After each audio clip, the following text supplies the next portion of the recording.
welcome to the 3-point review. 3 points is what you get when you win, and there's also 3 points in a triangle. Not confirmed. It's true. If this is 2014, that would be a great edit to go like all of that. Scary. Getting scared when I used to play it at the sleepover. With the X-Files music. So Ben, stop playing that. I'm scared. Do not play the X-Files music around me. It's PTSD. It's true, especially in the dark. You can't do it. But what you can play around me is Maguire's winning goal. And over and over again. Yeah. Now, I've watched it at least 50 times. I don't mind that. I did the same with Dan Burn. Yeah, it is the moment of our season, and I just wanted to take a moment to talk about Maguire's clutch gene, which is weird to say. Yeah. But I saw like a highlight reel today, and since 2020, like he's been coming clutch for us. He scored the winner against Norwich that year in the FA Cup. He scored the winner in the Champions League against Copenhagen last year. This year, he scored the winner against Ipswich when we were playing like shit. Oh, yeah. He also scored the winner, well, obviously against Lyon, somehow went up front and scored the winner. And, well, he could have won it against Liverpool at Anfield. So close. There's one more that I'm missing, but my point is, Harry Maguire's resurgence, because not just as a goal-scoring defender, I think as a centre-back, I don't think any other player right now in modern football could have gone under that amount of scrutiny, banter, memeism, all the getting made fun of that much, and actually coming back to be a decent player. I'm not saying he's the best, but he's good again.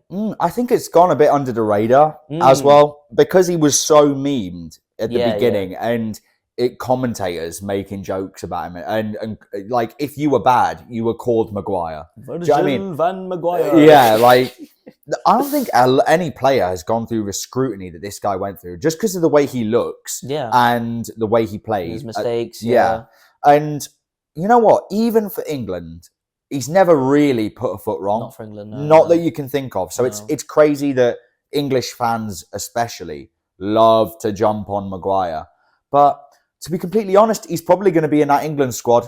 To be like, let's be honest, he's probably going to be in that England squad. He might get a call up because genuinely, like, you can't deny it, man. Scoring in a quarterfinal, and just leading the team. He's a leader. Like, there were so many times when he was captain, and I was like, this guy's not a captain. But now I'm seeing his leadership qualities. Yeah, even if you bring him on later on in the game to hold the line and sit back and just deal with crosses coming into the box. That's his game. That's his game, man. No, just put him as a like a person to head the ball away, because that's what he's best at, with using his head.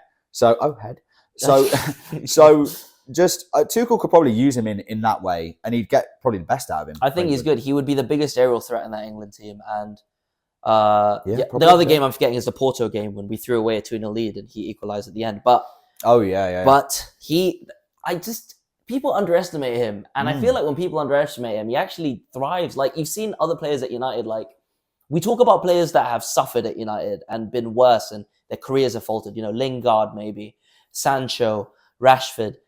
Maguire's still here and he's still playing and he's not bad. Like, I'm not saying he's the answer or the future or Leicester almost equalised. Jesus. But yeah, I'm not saying he's a long-term fix or whatever, but he's one of the least of our problems, really. Yeah. And I'd keep him definitely for at least a season or two. Yeah, I think keep him around as long as you can. He's a leader. He's been at the club for a long time now. Yeah. And I think players will look up to him regardless. The young players will be looking up to him. Your Mainus will be around him, 100%. learning from him. Yeah. And also, like, the England experience is like, people don't understand the level of pressure that comes with playing international football. No matter what the quality of football is, the pressure that comes with it is such incredible experience as a player that you can then pass down into the younger players that, you know, have been called up to the squad. I think he can be a great servant for Manchester United in the next 2 years, and I think he'll definitely get into the England squad in some way. Yeah, I think there's definitely a role for him, and he is our best striker. So yes, more GNA than Højlund. This is literally facts. More GNA than Grealish. Yeah, not hard, but yes, not hard. That's what he does. But yeah, shout out Maguire, and one last shout out to United. Fucking coming back. Yeah. Oh, shout out to you. This is the badge. Ruben Amorim. Look at the badge. It's right here. Yeah. Who cares about the result today?